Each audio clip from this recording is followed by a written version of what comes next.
BSc first year के अंदर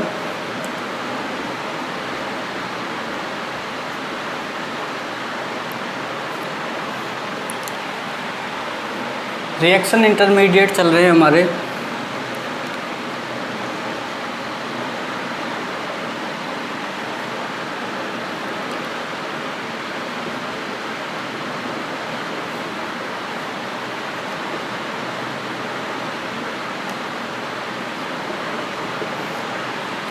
अभिक्रिया मध्यवर्ती, ठीक है। तो लास्ट वीडियो के अंदर हमने जो है कार्बीन अभिक्रिया मध्यवर्ती किया है, जो कि इम्पोर्टेंट होता है और वो दो अवस्थाओं में होता है, एक तो सिंगलेट और एक होता है ट्रिपलेट।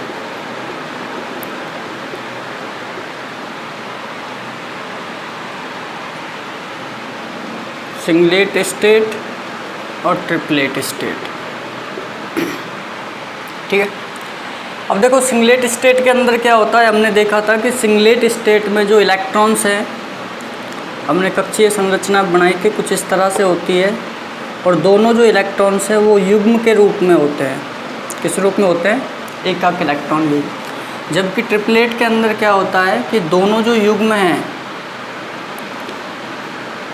ये कार्बन बीच में अलग अलग में होते हैं, जिसके कारण क्या होते हैं, ये सिंगलेट अवस्था को दर्शाता है। 2s+1 से निकालते हैं तो s यहाँ पर क्या है, हमारा 0 है, तो ये सिंगलेट आ जाएगा। और इधर भी 2s+1 से निकालेंगे तो यहाँ पर 3 आएगा और यहाँ पर 0, यानी कि s = 0 वैल्यू रखेंगे तो 2 × 0 + 1, ये 0 हो जाएगा, 1 बचेगा तो यहाँ 1 आएगा। और इधर क्या आएगा, यहाँ पर s = क्या है, 1 है, प्लस का 1, तो यहाँ पर 2 × 1 + 1, तो ये 3 हो जाएगा, ठीक है। हमने देखा था संकरण भी दोनों का अलग अलग होता है। इसका संकरण जो होता है 2 + 1 3 sp2 होता है, जबकि इसका जो संकरण होता है 2 + 0 = sp होता है। ये भी हमने सब देखा था। उसके बाद इम्पोर्टेंट बात मैंने ये बताई थी आपको कि ये जो सिंगलेट स्टेट होती है कार्बीन की,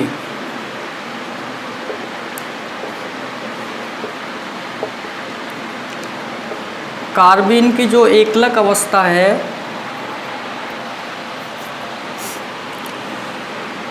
इस एकलक अवस्था में या एकलक अवस्था के द्वारा प्रतिदीप्ति उत्पन्न की जाती है। प्रतिदीप्ति उत्पन्न की जाती है, जबकि इसके द्वारा स्फुरदीप्ति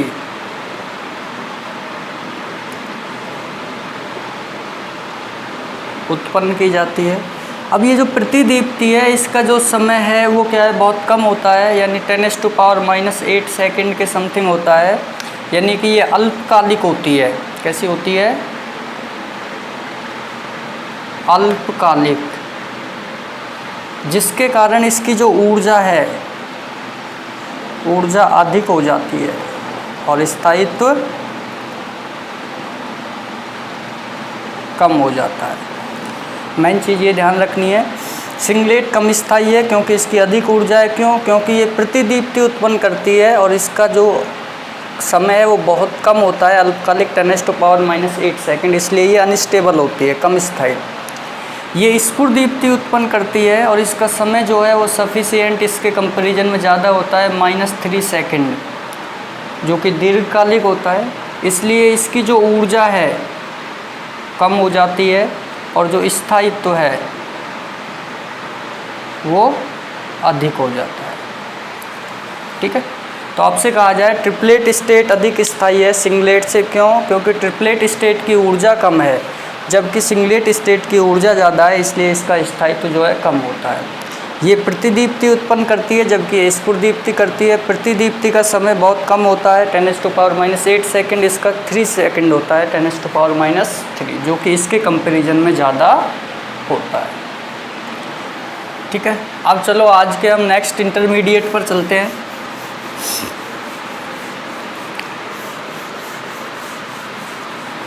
और आज का हमारा मध्यवर्ती है रिएक्शन इंटरमीडिएट नाइट्रीन। जो कि 5वें नंबर का है, free radical, cation, anion, carbene, हाँ 5वां ही है, नाइट्रेन।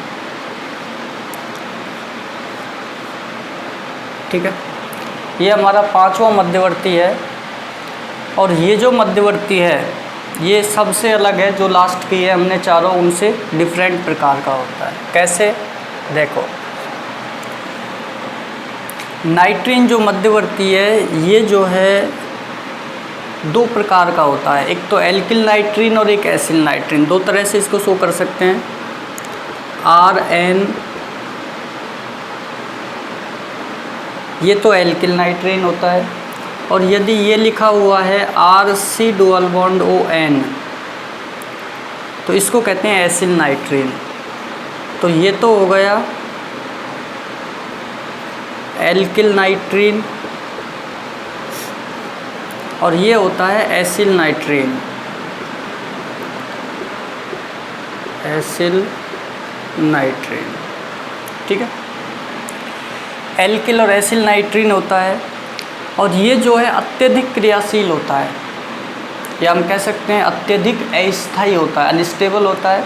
जो जितना ज़्यादा अस्थायी है वो उतना ही अधिक क्रियाशील होगा। क्या होगा? उतना ही अधिक क्रियाशील। तो हम बता सकते हैं यह है अत्यधिक क्रियाशीलता प्रदर्शित करता है, प्रदर्शित करता, ठीक है। हाईली रिएक्टिव है, देन लेस स्टेबल हो जाएगा, कम क्रियाशीलता प्रदर्शित करेगा, या अत्यधिक अस्थायी कह सकते हैं हम इसको, अत्यधिक क्रियाशील या अत्यधिक अस्थायी। इस तरह से है एल्किल नाइट्रीन, ये एसिल नाइट्रीन है, ठीक है। अब देखो, ये जो है ये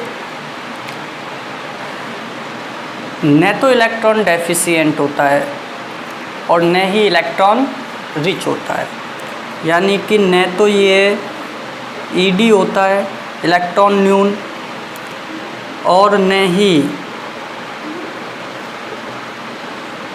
ER होता है, इलेक्ट्रॉन रिच होता है। इलेक्ट्रॉन न्यून ED मतलब इलेक्ट्रॉन न्यून, और ER मीन्स इलेक्ट्रॉन धनी, ठीक है। दूसरा, ये न तो लुईस एसिड होता है और न ही लुईस बेस होता है, यानी किसी प्रकार का इसका बिहेव नहीं होता है। इसी प्रकार से ये न तो इलेक्ट्रॉन अभिकर्मक होता है, इलेक्ट्रोफिलिक रिएजेंट, यानी NR होता है, नाभिक स्नेही, और न ही ये जो है ER होता है, इलेक्ट्रॉन स्नेही। ये किसी भी तरह का बिहेव नहीं देता है, न तो लुईस एसिड है, न लुईस बेस, न नाभिक स्नेही अभिकर्मक है, न इलेक्ट्रॉन स्नेही अभिकर्मक है, न ये इलेक्ट्रॉन न्यून है, न ये इलेक्ट्रॉन धनी है। इसकी नेचर जो है सबसे अलग है, ठीक है। अब बात करें कि ये जो एल्किल नाइट्रीन है और एसिल नाइट्रीन है, इसको बनाया कैसे जा सकता है, प्राप्ति कैसे की जा सकती है। तो देखो, एल्किल नाइट्रीन को तो आप क्या है अल्फा विलोपन से बना सकते हो, विलोपन रिएक्शंस के द्वारा, विलोपन से इसको विलोपन से बना सकते हैं हम। जैसे RC dual bond ONH2 acyl amine है, RCONH2, इसमें से क्या है विलोपन करेंगे तो यहाँ से क्या होगा H2 निकल जाएगा और आपके पास एसिल नाइट्रीन बन जाएगा। क्या बन जाएगा? एसिल नाइट्रीन। और एल्किल बनाना है तो आपको क्या करना होगा, यहाँ पर एजॉइड लेना होगा, एल्किल एजॉइड। क्या लेना होगा? Alkyl एजॉइड, RN3। एल्किल एजॉइड लेंगे तो यहाँ से क्या होगा -N2 निकल जाएगा और आपके पास जो है एल्किल नाइट्रीन आ जाएगा, ठीक है। तो इस तरह से एल्किल और एसिल नाइट्रीन को प्राप्त किया जा सकता है। इस एसिल नाइट्रीन को भी एजॉइड के ताप अपघटन से प्राप्त किया जा सकता है, यानी कि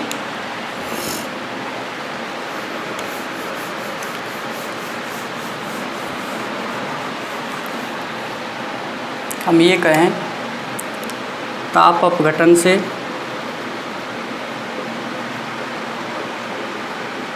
तो इसे ताप अपघटन से बनाया जा सकता है। जैसे आपने एसिल एजॉइड ले लिया RCON3, वो एल्किल एजॉइड है, ये एसिल एजॉइड है। तो एसिल एजॉइड लेंगे तो एसिल नाइट्रीन बन जाएगा। क्या हो जाएगा? -N2 RC double bond ON, ये एसिल एजॉइड बन गया, एसिल नाइट्रीन। ठीक है, तो इस तरह से नाइट्रीन मध्यवर्ती को बनाया जा सकता है। दो प्रकार के होते हैं ये, एक तो एल्किल नाइट्रीन और एक एसिल नाइट्रीन। ठीक है, तो विलोपन से हम एसिल और इसको बना सकते हैं, N2 रिमूव हो जाएगा। ये अपघटन से है, ये वाला एसिल एजॉइड के अपघटन से। ठीक है, अब देखो ध्यान ये रखना है कि ये जो इंटरमीडिएट है ये हाईली रिएक्टिव है और लेस स्टेबल है, बहुत कम स्थायी है।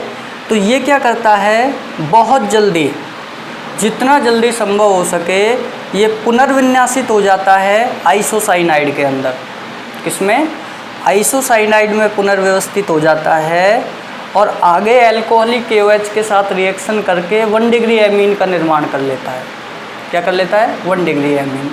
तो जितनी भी 1 डिग्री एमीन बनाने की रिएक्शन है एक कार्बन कम की, यानी एमीन जो है वो कोई उदाहरण ले लिया आपने, जैसे यहाँ पर ये ले लिया RCH2NH2, तो इसमें 2 कार्बन है, एक R ग्रुप का एक CH2 का। अगर आपको एक कार्बन कम एमीन बनानी है तो इस CH2 को गायब करना है तो इसी इंटरमीडिएट का सहारा लिया जाता है, यानी रिएक्शन जो है वो इसी मध्यवर्ती से होकर गुजरती है। ये मध्यवर्ती बनेगा तब जाकर इससे क्या है आपको RNH2 मिलेगा, यानी एक कार्बन कम हो गया इधर अब। ठीक है, ये चलो कैसे है ये भी देख लेते हैं हम थोड़ा सा।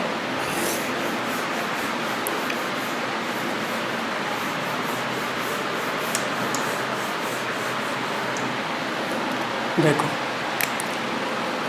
जैसे हमने ये लिया RC double bond ONH2, RCONH2, ये क्या है? एसिल समूह है और NH2 जुड़ा हुआ है तो एसिल एमाइड लिया हुआ है। ठीक है, अब एसिल एमाइड से एल्केन एमाइड, एसिल एमाइड से एल्केन एमाइड, यानी इससे हमें ये प्राप्त करना है। तो हम देखते हैं ये जो मध्यवर्ती है क्या इससे ये प्राप्त होने के बीच में कहीं आता है। ठीक है, तो ये टाइपिकल रिएक्शन हो गई। अगर मैकेनिज्म की जब बात करते हैं तो देखो मैकेनिज्म में क्या होगा, RC डबल बॉन्ड ONH2। ठीक है, अब देखो यहाँ से क्या होगा, इसको हम क्या करेंगे, इसका आप ब्रोमीनीकरण करवा सकते हो। क्या करवा दें? ब्रोमीनीकरण। तो आपने सपोज क्या किया, यहाँ पर Br2 से रिएक्शन करवा दी तो आपको क्या मिल जाएगा, RC डबल बॉन्ड ONH और यहाँ पर Br जुड़ जाएगा, एक H निकल गया। क्या हो गया? एक H जो है -HBr के रूप में निकल गया। अब देखो फिर से आप क्या करोगे, इसको गर्म करोगे तो इसको हीट करेंगे तो क्या होगा, ये HBr फिर से निकल जाएगा। क्या होगा? ये HBr फिर से निकल जाएगा और HBr जब निकल जाएगा तो आपके पास ये बचेगा RC डबल बॉन्ड O, ये लॉन्ग पेयर, एसिल नाइट्रीन बन गया जो कि एक प्रकार है एसिल नाइट्रीन। ठीक है, और ये जो एसिल नाइट्रीन है ये क्या है, अस्थायी होता है, अनस्टेबल होता है, अस्थायी होता है। तो ये क्या करता है, तुरंत जितना जल्दी हो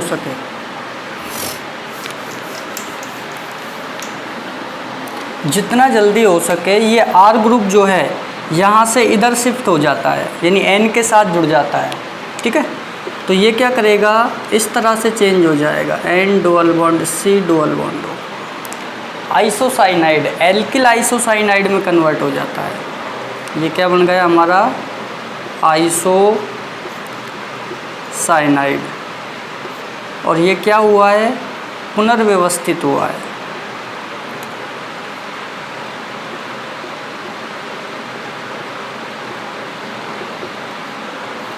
पुनर्विन्यास। तो ये पुनर्विन्यासित होकर RnCO आइसोसाइनाइड में परिवर्तित हो जाता है। ठीक है।